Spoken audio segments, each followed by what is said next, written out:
मैं स्कूलों में जाता हूं, आजकल एंटरप्रेन्योरशिप करिकुलम पे जब से चर्चा हुई है, हैप्पीनेस एंटरप्रेन्योरशिप पे बात करता हूं, वहां उनसे पूछता हूं, बच्चों से, 1000 बच्चे सामने बैठे होते हैं, 2000 बच्चे सामने बैठे होते हैं, उनसे पूछता हूं कि आप में से कितने लोग नौकरी करना चाहते हैं।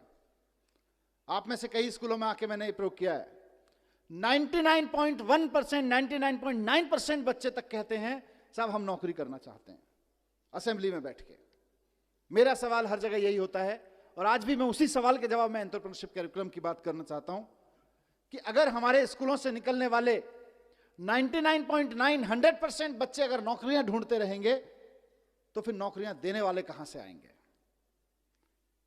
अगर हम सिर्फ अपने स्कूलों से नौकरियां ढूंढने वाले लोग पैदा करेंगे तो नौकरियां देने वाले लोग कहां से आएंगे? उसका जवाब एंटरप्रेन्योरशिप करिकुलम से हमें निकालना है।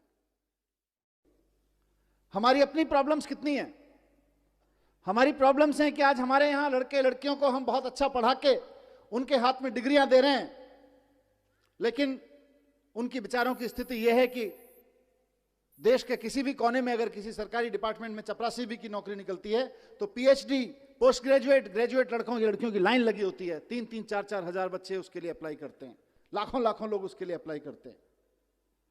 क्यों? क्योंकि हमने पीएचडी की डिग्री तो दे दी, नॉलेज तो दे दी, पोस्ट ग्रेजुएशन की डिग्री तो दे दी, नॉलेज तो दे दी, ग्रेजुएशन की डिग्री नॉलेज तो दे दी, लेकिन उसका करना क्या है ये नहीं दिया। उस नॉलेज के बेस पे मैं क्या कर सकता हूं ये नहीं दिया। इस नॉलेज के बेस पे क्या कर सकते हैं, इसी का नाम एंटरप्रेन्योरशिप करिकुलम है, इसी का नाम एंटरप्रेन्योरशिप माइंडसेट है।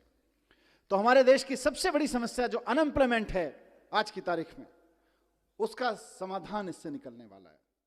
और मैं कई मंचों पे कहा है और यहां कहना चाहूंगा, दोनों चीजों में, इकोनॉमी के पॉइंट ऑफ व्यू से भी और जॉब के पॉइंट ऑफ व्यू से भी। और इसको गांठ बांधने मैं चाहता हूं सारे प्रिंसिपल, सारे टीचर्स, हमारे जितने साथी हैं,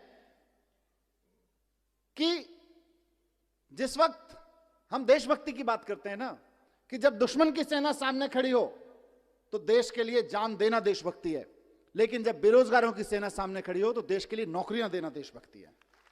आप अपने स्कूलों से देशभक्त पैदा करें, हम खूब 15 अगस्त मनाएं, खूब 26 जनवरी मनाएं, अपने लड़के लड़कियों को तैयार करें देश के लिए जान देने के लिए, लेकिन साथ साथ अपने लड़के लड़कियों को तैयार करें देश को नौकरियां देने के लिए भी, क्योंकि नौकरियां नहीं रहेंगी तो जितने सुसाइड देश भर में हो जाते हैं उससे कहीं ज्यादा, उससे कम लोग बॉर्डर पे मारे जाते हैं।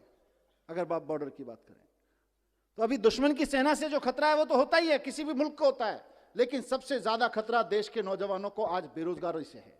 और बेरोजगारी का मुकाबला करने के लिए हमें देशभक्त पैदा करने पड़ेंगे, ऐसे देशभक्त पैदा करने पड़ेंगे जो हजारों हजारों लोगों को नौकरियां दे सकें। आज देश नौकरियां देने को देशभक्ति से जोड़ने की जरूरत है।